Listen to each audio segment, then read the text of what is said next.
Hey, welcome to the channel Yoga with THB. Before moving forward, make sure to subscribe the channel for getting videos on psychological, physical and educational information.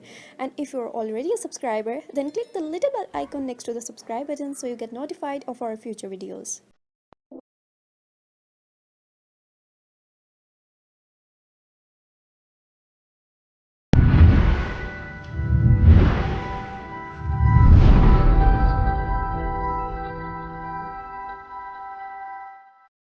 Hello everyone, my name is Hamna Nazir and I am a student of clinical psychology. This video is about generalized anxiety disorder.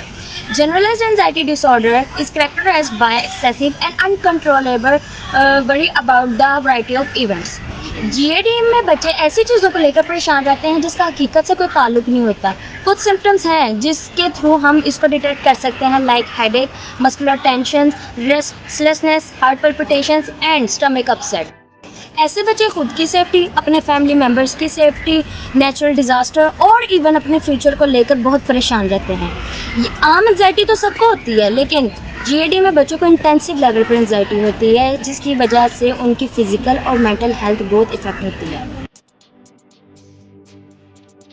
6 माह के बच्चे में GAD के symptom ये देखे जा सकते हैं कि जब हम उनके साथ इंटरेक्ट करने की कोशिश करते हैं तो वो फिर भी कोई रिस्पॉन्स शो नहीं करते as compare to normal childs. 2 साल के बच्चे अपने टॉयज़ के साथ बहुत अटैच होते हैं. इनमें ये एंजाइटी हो सकती है कि वो अपने टॉयज़ दूसरों के साथ शेयर करने से डरते हैं. उनको ये डर होता है कि कोई उनके टॉयज़ को परमानेंटली ले जाएगा या तोड़ देगा. इस क्लिप में ये देखा गया है कि अयान ने अपने बड़े भाई को स्कूल में मार पड़ते देखा था. अब उसको ये एंजाइटी है कि स्कूल एक ऐसी जगह है जहाँ बच्चों को मार पड़ती है. इस वजह से वो स्कूल जाने से डरता है, हालांकि उसका अभी तक स्कूल जाने का कोई एक्सपीरियंस भी नहीं हुआ.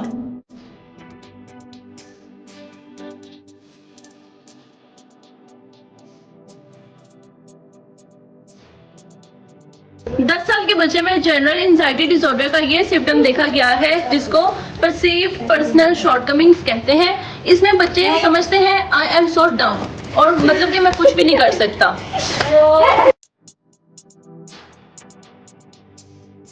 एंजाइटी की एक ये टाइप भी होती है फ्यूचर इवेंट्स, जिसमें बच्चा सोचता है कि what going to happen to me when my mom and dad die. वो ऐसे ख्यालात को सोचता रहता है जिनका रियलिटी से कोई ताल्लुक नहीं होता. अब अरीबा अपनी दोस्त के पेरेंट्स की डेथ को अपने पेरेंट्स पर इम्प्लीमेंट कर रही है और सोच रही है कि अगर उसके पेरेंट्स की डेथ हो गई तो वो फिर क्या करेगी.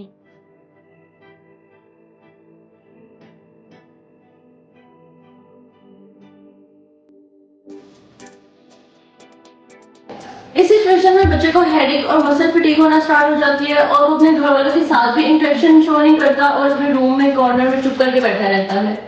और बच्चे को स्वेटिंग स्टार्ट हो जाती है और वो सुकून से सो नहीं पाता.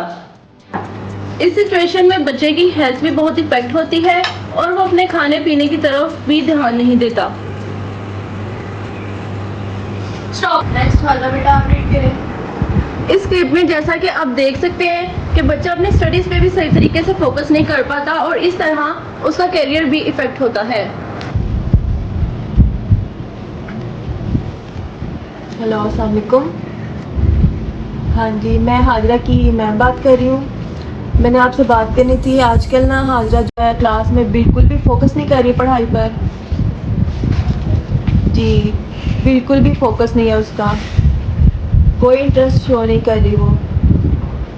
जी हाँ जी, चलें ठीक है फिर.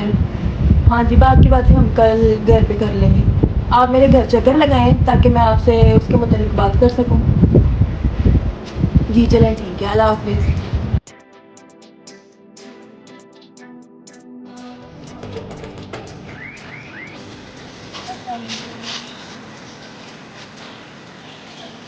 आपने मेरे से हाजरा से रिलेटेड बात करनी थी. जी, हाजरा से रिलेटेड बात करनी थी. वो क्लास में बहुत सीरियस होती है, मतलब उसका फोकस नहीं है बिल्कुल भी पढ़ाई की तरफ, और क्लास में नॉन सीरियस बिहेव शो करती है, मतलब कि वो जैसे क्लास में मौजूद ही नहीं है. अब उसको मैंने बुलाया, उसने मैंने बोला ये आप आगे से लेसन स्टार्ट करें, तो आगे से उसका रिस्पॉन्स आया जैसे उसको कुछ पता ही नहीं है कि वो क्लास में मौजूद है. मैंने ना उसके घर में भी ना बहुत नोटिस किया इसका बिहेवियर बहुत चेंज है। ये गुमसुम सी रहती है, मैं इसे बुलाती हूँ, किसी में इंटरेस्ट नहीं लेती, तो मैंने भी चीज़ बहुत नोट किया है। हाँ, मैंने ना जैसे आप बता रही हैं, मैंने भी नोटिस किया है कि इसको ना किसी साइकोलॉजिस्ट के पास चेकअप करवाते हैं ताकि मतलब इसका ये जो बिहेवियर ना चेंज हो सके। मैं तो ऐसे किसी साइकोलॉजिस्ट को जानती नहीं हूँ, अगर आपको पता हो तो आप। हाँ, मेरी एक ना बहुत अच्छी फ्रेंड है, चले मैं उससे बात करती हूँ, मैं उसकी अपॉइंटमेंट लेती हूँ, तो आप ना ज़रा चेकअप करवा लें इसका। ठीक है, आप मुझे बता दीजिएगा तो मैं इसको लेकर चली जाऊँगी। जी ठीक है।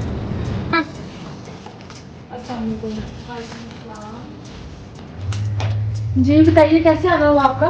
मैं ना अपनी बेटी के सिलसिले में आई हूँ। असल में ना ये मतलब स्कूल गोइंग है, ठीक है। इसके ना मतलब इसके बिहेवियर में नोट किया है कि इसकी टीचर ने मेरे से कंप्लेन की है कि ना तो इसका बिहेवियर अच्छा है, इसको वो बुलाते हैं, इसको इसकी बात सुनती नहीं है, घर में भी इसका कोई मतलब इंटरेस्ट नहीं है, कोई किसी में इंटरेस्ट नहीं शो करती, खाना पीना इसका सही नहीं है। अच्छा ठीक है, आप दोनों बाहर वेट करें, मैं ज़रा ना बच्चे से अकेले में इंटरेक्शन करना चाहती हूँ। What's your name?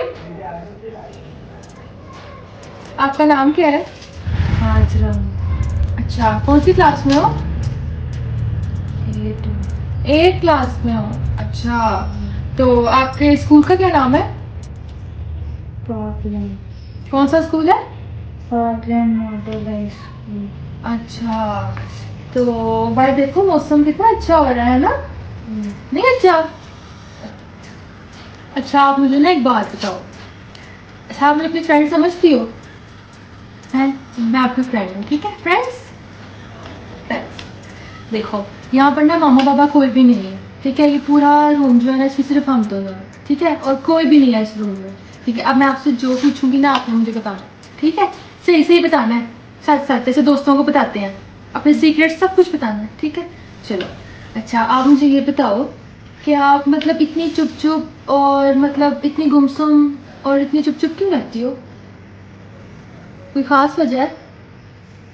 मैं ना हाँ। आपको पता है मेरी ना स्कूल में ना एक फ्रेंड है, उसका नाम है आयशा। तो उसके ना पेरेंट्स ना लैदा हो गए हैं, उनमें बहुत ज़्यादा लड़ाइयाँ होती थी, फिर ना उनका डिवोर्स हो गया। तो ना वो आयशा जो है ना, उसको समझ नहीं आती है वो अपनी मामा के पास रहे या बाबा के पास रहे। तो वो बहुत रोती है, वो मुझे भी सारा कुछ बताती थी, उसने मुझे सारा बताया था स्कूल में। नहीं तो वो तो उसके मामा पापा है ना, मतलब उसके घर में ऐसा इशू है ना, मतलब उसके मामा पापा लड़ते हैं या वो इस तरह होती है, तो आपको क्या है, मतलब आपके घर में तो ऐसा कुछ नहीं है। लेकिन वो मेरी बहुत अच्छी दोस्त है ना, तो वो देखो उसके घर में भी हो रहा है, तो इफ मेरे मामा पापा भी लड़ेंगे तो उनके साथ वो भी लैदा लैदा हो जाएंगे, तो फिर मुझे भी पता नहीं समझ आएगा कि मैं उनके पास रहूँ, मामा के पास या बाबा के साथ। अच्छा, तो ये इशू है।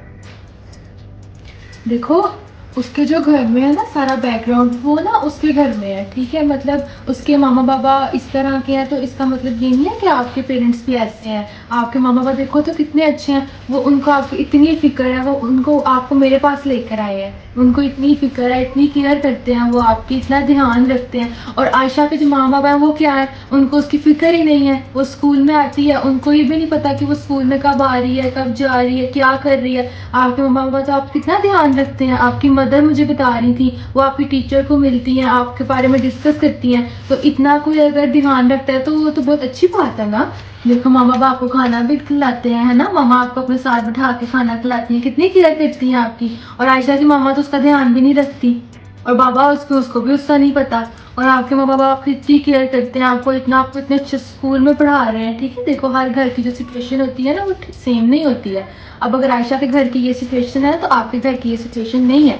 आपके घर का जो इन्वायरमेंट है ना, वो बहुत अच्छा है, मतलब कि वहाँ पर सब प्यार करने वाले हैं, एक दूसरे की केयर करते हैं। लेकिन आयशा के घर में ऐसा नहीं है, ठीक है। तो जो आयशा के घर में सब कुछ हो रहा है ना, उस सबको अपनी अपनी लाइफ पे या अपने घर में उन सबको ना मतलब लेके इस तरह ये ना करो, मतलब इस तरह आपके जो पेरेंट्स हैं वो भी परेशान होंगे। इस तरह आप भी अगर आप अपने माइंड में ना ये चीज़ें मतलब नहीं लाओगे ना, मतलब अपने माइंड में ना पॉजिटिव थिंकिंग लेकर आओ, कुछ अच्छा सोचो। मतलब कि अगर उसके पेरेंट्स ऐसे हैं तो खुद सोचो कि मेरे पेरेंट्स ऐसे नहीं है, मैं कितनी अच्छी हूँ, मैं कितनी लकी हूँ कि मेरे पेरेंट्स ऐसे नहीं है। तो इस तरह आपको ना पॉजिटिविटी आएगी आपके अंदर, फिर आप इस तरह खेलना शुरू करोगी, पढ़ाई शुरू करोगी, आपके जो ग्रेड्स हैं वो भी अच्छे आएंगे, आपका स्टडी में आपका ध्यान होगा। उसके अलावा आप खाना पीना भी ठीक खाओगी, आपकी हेल्थ भी अच्छी होगी, ठीक है। इस तरह माँ बाप भी परेशान नहीं होंगे और इस तरह आप भी ठीक रहोगी, ठीक है। जो आयशा के घर का मसला है ना वो उधर ही है, ठीक है। आप उसकी बातें सुनती हो लेकिन उसको सुन के ना मतलब बस उसको अपने ऊपर नहीं लेकर आना। उसकी बात सुन ली, ठीक है,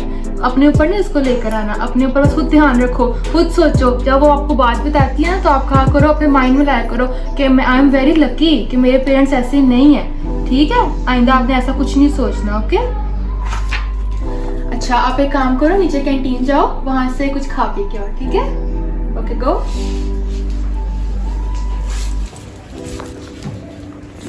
आप लोग मुझे ये बताएं कि आप लोगों की जो फैमिली है उसमें कहीं पीछे बैकग्राउंड में या कहीं पे भी फैमिली में किसी को एंजाइटी प्रॉब्लम थी, मतलब कि कोई बच्चा या कोई भी डिप्रेशन का शिकार था? नहीं नहीं, ऐसे कोई फैमिली हिस्ट्री में हमारा कोई ऐसा मतलब कोई दूर दूर तक भी कोई नहीं? नहीं।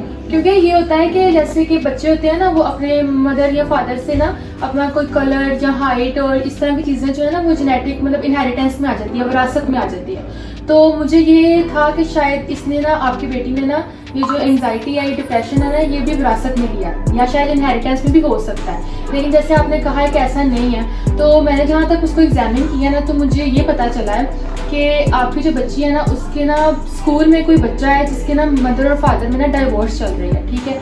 तो उसको ये डर है, अंदर ही अंदर वो डरती है, उसको ऐसा मतलब फील आता है कि शायद ना आप दोनों में भी ऐसा कुछ हो सकता है, या मतलब कि वो उस बच्चे को देखती है कि वो किस तरह स्पॉइल हो रहा है, तो उसको ये होता है कि शायद मेरा भी फ्यूचर ऐसा ही होगा, मतलब मुझे मामा पापा में से किसी एक को चुनना पड़ेगा या किसी एक के साथ रहना पड़ेगा। तो मतलब ना वो इस वजह से डिप्रेस्ड है। तो मैं आप लोगों को यही कहूँगी कि अपने घर का जो इन्वायरमेंट है ना उसको इतना फ्रेंडली कर लें, अपने बेटी के साथ इतना अटैच हो जाएं कि वो ना मतलब इस एंजाइटी से और डिप्रेशन से ना निकल आए बाहर। मतलब कि उसको जो डर है ना उसके अंदर वो खत्म हो जाए, मतलब उसका ये डर ना हो कि ठीक है अगर उनका बैकग्राउंड ऐसा है ना तो मेरे घर का ऐसा नहीं है, मतलब मेरे माँ बाबा मुझसे अटैच्ड हैं, मेरे साथ मतलब वो मेरी केयर करते हैं, मेरी फिक्र करते हैं। तो इससे ये होगा कि वो अपने जो इस चीज़ से है ना वो बाहर आ जाएगी और अपनी नॉर्मल लाइफ की तरफ आ जाएगी। तो अगर आप लोग ये करेंगे तो इट इज़ वेरी बेनिफिशियल, अगर आप लोग ये सब कुछ करेंगे। बिल्कुल, हम बिल्कुल ट्राई करेंगे कि हम उसको पूरा इस तरह का एनवायरनमेंट दे सकेंगे, वो इस चीज़ से बाहर निकल सकेगा। Okay, thank you. और कोई ज़रूरत हुई मेरी तो मैं अवेलेबल हूँ हमेशा। Thank you. So the main purpose of our video is to give awareness about the GAD. So parents should also help their children to change their thinking patterns that support their fears and behavioral dimensions. आज 5 में से एक बच्चा GAD का शिकार है, क्योंकि हम ऐसे बच्चों को नॉर्मली ट्रीट करते हैं। हमारी सोसाइटी में इस चीज़ की बिल्कुल भी अवेयरनेस नहीं है। इन सारी चीज़ों को मद्देनज़र रखते हुए हमें ये पता चला कि हमें GAD के मुतालिक सोसाइटी में अवेयरनेस स्प्रेड करनी चाहिए, ताकि पेरेंट्स और केयर गिवर अपने बच्चों के चाइल्डहुड में ही उनके बिहेवियर को आइडेंटिफाई कर सकें कि वो GAD का शिकार है कि आम एंजाइटी का शिकार है, ताकि उसको फिर अच्छे थेरेपिस्ट के पास या साइकोलॉजिस्ट के पास लेकर जाएं, ताकि उसका अच्छे से ट्रीटमेंट हो और वो बेटर फील कर सके और बड़े होकर उसे कोई इशू ना हो। Thank you. Thank you very much for watching the video, and I hope that would be very much beneficial for all of you. And for more videos regarding child psychological disorders, theories, and much more about psychology, do subscribe the channel, like and share with others. Thank you so much.